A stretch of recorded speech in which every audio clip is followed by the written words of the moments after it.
Book 9, Virtues of the Prayer Hall, Sutra of the Musalla. Narrated Ibn Abbas. Once I came riding a Shi'at when I had just attained the age of puberty. Allah's apostle was offering the prayer at Mina with no wall in front of him, and I passed in front of some of the row. There I dismounted and left my Shi'at loose to graze and entered the row, and nobody objected to me about it. Narrated Ibn Umar. Whenever Allah's apostle came out on a day, he used to order the tahaba, a short spear, to be planted in front of him, as a sutra for his prayer, and then he used to pray facing it with the people behind him, and used to do the same while on a journey. After the Prophet, this practice was adopted by the Muslim rulers, who followed his traditions. Narrated An bin Abi Juhayfa, I heard my father saying, the Prophet led us, and prayed a 2-rakat Zuhr prayer and then a 2-rakat Asr prayer at Al-Baytha with an anza, planted, in front of him, as a sutra, while women and donkeys were passing in front of him, beyond that anza. Narrated Sal bin Sa'ad, the distance between the Musalla of Allah's apostle and the wall was just sufficient for a sheep to pass through. Narrated Salama, the distance between the wall of the mosque and the pulpit was hardly enough for a sheep to pass through. Narrated Abdullah, the Prophet used to get a harbour planted in front of him, as a sutra, and pray behind it. Narrated An bin Abi Juhayfa, that he had heard his father saying, Allah's apostle came to us at midday and water was brought for his ablution.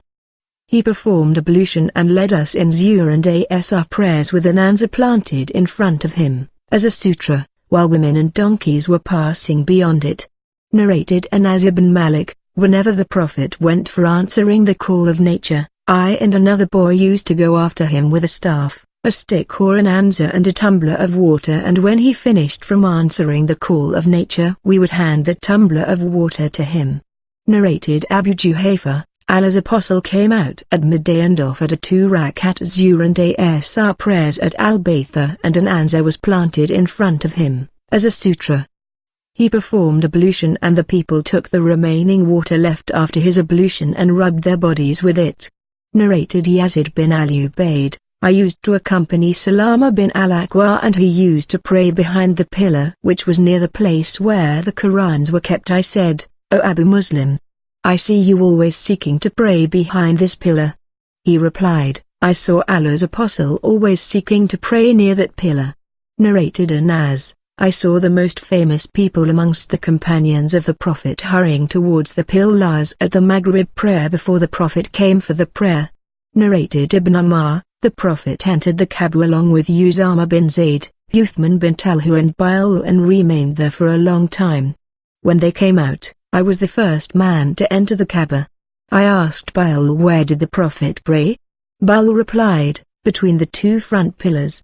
Narrated Nafi, Abdullah bin Umar said, Allah's apostle entered the Kaaba along with Usama bin Zayd, Bilal and Uthman bin Talha al-Hijabi and closed the door and stayed there for some time.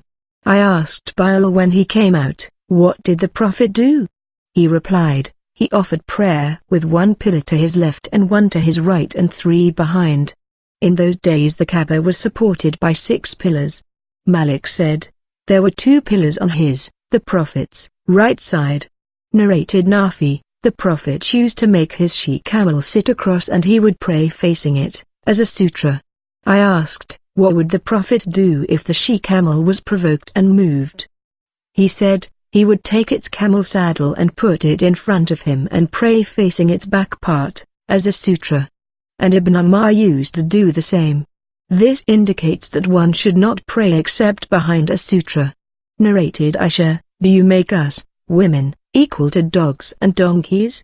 While I used to lie in my bed, the Prophet would come and pray facing the middle of the bed. I used to consider it not good to stand in front of him in his prayers. So I used to slip away slowly and quietly from the foot of the bed till I got out of my guilt. Narrated Abu Sa'id, the Prophet said, what is ascribed to him in the following Hadith 488, narrated Abu Salih as-Saman, I saw Abu Sa'id al-Khudri praying on a Friday, behind something which acted as a sutra. A young man from Bani Abi Mu'ayt wanted to pass in front of him, but Abu Sa'id repulsed him with a push on his chest. Finding no alternative, he again tried to pass, but Abu Said pushed him with a greater force. The young man abused Abu Said and went to Marwan and lodged a complaint against Abu Said, and Abu Said followed the young man to Marwan, who asked him, "O Abu Said, what has happened between you and the son of your brother?" Abu Said said to him, "I heard the Prophet saying, if anybody amongst you is praying behind something as a sutra and somebody tries to pass in front of him, then he should repulse him, and if he refuses, he should use force against him, for he is a Satan." Narrated Busr bin said, that Zayd bin Khalid sent him to Abu Juhaym to ask him what he had heard from Allah's Apostle about a person passing in front of another person who was praying. Abu Juhaym replied, Allah's Apostle said, if the person who passes in front of another person in prayer knew the magnitude of his sin, he would prefer to wait for 40 days, months or years, rather than to pass in front of him. Abu Anadr said, I do not remember exactly whether he said 40 days, months or years. Narrated Aisha, the things which annul the prayers were mentioned before me. They said, prayer is annulled by a dog, a donkey and a woman, if they pass in front of the praying people. I said, you have made us, that is women, dogs. I saw the Prophet praying while I used to lie in my bed between him and the Qibla. Whenever I was in need of something, I would slip away, for I disliked to face him. Narrated Aisha, the Prophet used to pray while I was sleeping across in his bed in front of him. Whenever he wanted to pray witr, he would wake me up and I would pray witr. Narrated Aisha, the wife of the Prophet, I used to sleep in front of Allah's Apostle with my legs opposite his Qibla, facing him, and whenever he prostrated, he pushed my feet and I withdrew them, and whenever he stood, I stretched them. Aisha added, in those days there were no lamps in the houses. Narrated Aisha, the things which annual prayer were mentioned before me, and those were, a dog, a donkey and a woman. I said, you have compared us, women, to donkeys and dogs. By Allah, I saw the Prophet praying while I used to lie in my bed between him and the Qibla. Whenever I was in need of something, I disliked to sit and trouble the Prophet. So, I would slip away by the side of his feet. Narrated Aisha, the wife of the Prophet, Allah's Apostle used to get up at night and pray while I used to lie across between him and the Qibla on his family's bed. Narrated Abu Qatada al-Ansari, Allah's Apostle was praying and he was carrying Umama, the daughters of Zainab, the daughter of Allah's Apostle, and she was the daughter of his bin Rabia bin Abdu Shams. When he prostrated, he put her down, and when he stood, he carried her on his neck. Narrated Maimuna bint al-Harith, my bed was beside the praying place, Musalla, of the Prophet, and sometimes his garment fell on me while I used to lie in my bed. Narrated Maimuna, the Prophet used to pray while I used to sleep beside him during my periods, menses, and in prostrations his garment used to touch me.